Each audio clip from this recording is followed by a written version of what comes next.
കുട്ടീസ്. ഞാൻ വന്നെന്ന് പറഞ്ഞാൽ നമ്മൾ ഇത് ബേസിക്കായിട്ട് എൻ്റെ ഒരു ഇൻട്രൊഡക്ഷനായിട്ടോ ഹെൽപ്ഫുള്ളായിട്ടുള്ള കാര്യങ്ങൾ പറയുന്നതായിട്ടോ അങ്ങനത്തെ വേണമെങ്കിൽ നിങ്ങൾക്ക് പല രീതി എടുക്കാം. ഗേൾസ് ടോക്കായിട്ടോ എങ്ങനെയായാലും നിങ്ങൾക്ക് ഇതെടുക്കാം. സത്യം പറഞ്ഞാൽ ഇത് കൈൻഡ് ഓഫ് എൻ്റെ ഇൻട്രൊഡക്ഷനും എല്ലാം മിക്സ്ഡ് ടൈപ്പായിട്ടുള്ളൊരു വീഡിയോ ആണ്. എന്ന് പറഞ്ഞാൽ കുറച്ച് ക്വസ്റ്റ്യൻസ് ആണ്. ആ ക്വസ്റ്റ്യൻസിന് ബേസിക്കായിട്ട് ഞാൻ എന്താണ് പറയുന്നത്, ആൻസർ പറയണം. അതുമാത്രമേ ഞാൻ ഈ ഒരു വീഡിയോ ചെയ്യുന്നുള്ളൂ.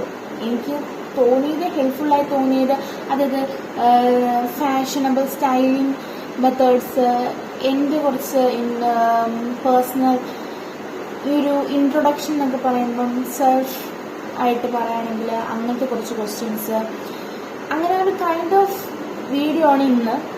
കേൾക്കാൻ താല്പര്യമുള്ള കേൾക്കുക, ഇല്ലാത്തൊരു ജസ്റ്റ് ഒന്ന് ചെക്ക് ചെയ്തിട്ട് പോവാം. വാട്സ് ഇറ്റ്.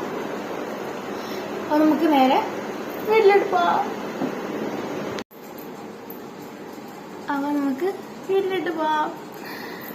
ഫസ്റ്റ് ഞാൻ തന്നെ ഒരു സ്റ്റഡി ആൻഡ് സ്കൂൾ കണക്ട് ആയിട്ട് വരുന്ന ക്വസ്റ്റ്യൻസ് ആണ് ആദ്യമേ ഞാൻ പറയാൻ പോകുന്നത്. ഫസ്റ്റ് ക്വസ്റ്റ്യൻ എന്ന് പറഞ്ഞാൽ, which subject feels easiest for you right now? ഇപ്പം എനിക്ക് ഈസിയസ്റ്റ് ആയിട്ട് തോന്നിയിട്ടുള്ള സബ്ജക്റ്റ് എന്ന് പറഞ്ഞാൽ, ഞാൻ പ്ലസ് വണ്ണിൽ എടുത്തിരിക്കുന്നത് മലയാളമാണ്. മലയാളം ഞാൻ ലാംഗ്വേജ് മാറ്റി വയ്ക്കുകയാണെങ്കിൽ എനിക്ക് കുറച്ചും കൂടി ഈസിയസ്റ്റ് ആയിട്ട് തോന്നിയിട്ടുള്ളത് ഇംഗ്ലീഷാണ്. ഇംഗ്ലീഷ് പക്ഷേ മാർക്ക് സ്കോർ ചെയ്യാൻ ഭയങ്കര പാടാണ്, ഡിഫിക്കൽട്ടാണ്.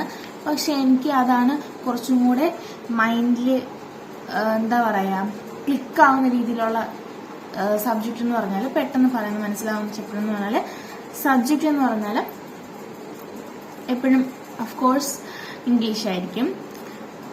അടുത്ത ക്വസ്റ്റ്യൻ എന്ന് പറഞ്ഞാൽ, എല്ലാം ബേസിക് ടൈപ്പ് ഓഫ് ക്വസ്റ്റ്യൻസ് ആണ് ഞാൻ എടുത്തിരിക്കുന്നത്. എല്ലാവർക്കും മനസ്സിലാവുന്ന രീതിയിലുള്ള ഒരു ക്വസ്റ്റ്യൻസ് ആണ് എടുത്തിരിക്കുന്നത്. അടുത്ത ക്വസ്റ്റ്യൻ എന്ന് പറഞ്ഞാൽ, one study trick actually works for you? എനിക്ക് സ്റ്റഡി ട്രിക്ക് എന്നൊക്കെ പറയാറ്,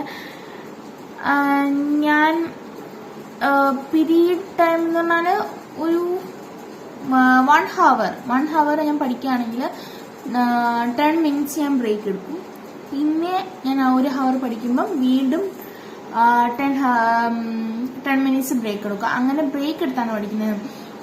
എനിക്ക് വലിയ രീതിയിലുള്ള സ്റ്റഡി മെത്തേഡ് അങ്ങോട്ട് ട്രിക്സ് ഒന്നുമില്ല. എന്നാലും ഞാൻ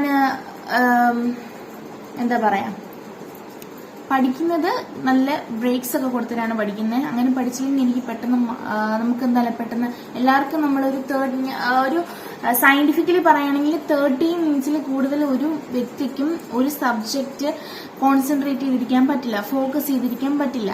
അപ്പൊ നമ്മൾ 30 minutes പഠിച്ചിട്ട് 10 minutes ബ്രേക്ക് എടുക്കും, പിന്നെയും 30 minutes പഠിച്ചിട്ട് 10 അങ്ങനെ കണ്ടിന്യൂ ചെയ്യാം. അങ്ങനെ ഒരു പീരീഡ് വെക്കും. ഞാൻ 30 minutes പഠിക്കുന്നുണ്ടല്ലോ, അപ്പോൾ 30 minutes അല്ലേ ഉള്ളൂ എന്നൊരു തോട്ട് പ്രോസസ് കാരണം നമ്മളിന്ന് പഠിക്കും. നമുക്ക് അങ്ങനെ ഫോക്കസ് ചെയ്ത് 1 മണിക്കൂർ 2 മണിക്കൂർ അങ്ങനെ ഇരിക്കുന്നേക്കാളും എനിക്ക് കുറച്ചും കൂടി യൂസ്ഫുൾ ആയത് 30 minutes ഇരിക്കുക, 30 minutes study time and 10 minutes break. അങ്ങനെ ഇരിക്കുമ്പം എനിക്ക് പെട്ടെന്ന് എന്താ പറയാ മടിക്കില്ല. അത് അങ്ങനെയാണ് ഞാൻ ഇപ്പം സ്റ്റഡി മെത്തേഡിന്റെ രീതിയിൽ ഞാൻ ഫോളോ ചെയ്യുന്നത്. അതിന് സയന്റിഫിക്കായിട്ട് നെയിംസ് ഒക്കെ ഉണ്ട്, പക്ഷെ എനിക്കിപ്പോൾ അത് ഓർമ്മ വരുന്നില്ല. അടുത്ത ക്വസ്റ്റ്യൻ എന്ന് പറയുന്നത്, are you morning or night study person? ഞാൻ മോർണിംഗ് സ്റ്റഡി പേഴ്സൺ ആണ്. എനിക്ക് അങ്ങനെ രാത്രിയിൽ കുത്തിരുന്ന് പഠിക്കാൻ എനിക്ക് ഒട്ടും പറ്റില്ല. ഞാൻ പബ്ലിക് എക്സാമിന് പോലും അധികം ഞാൻ രാത്രി എന്നിട്ടില്ല, രാവിലെ ആണ് ഇന്നിച്ച് പഠിച്ചിരുന്നത്. 10th സ്റ്റഡി, അതായത് 10th പബ്ലിക് എക്സാമിന് പോലും ഞാൻ ഒരിക്കലും നൈറ്റിൽ ഇരുന്ന് പഠിച്ചിട്ടില്ല. എന്താ പറയാ, മോർണിംഗ് ആണ് ഇന്ന് പഠിച്ചുകൊണ്ടിരുന്നത്. അപ്പം I am a morning person. അടുത്ത ക്വസ്റ്റ്യൻ എന്ന് പറയുന്നത്,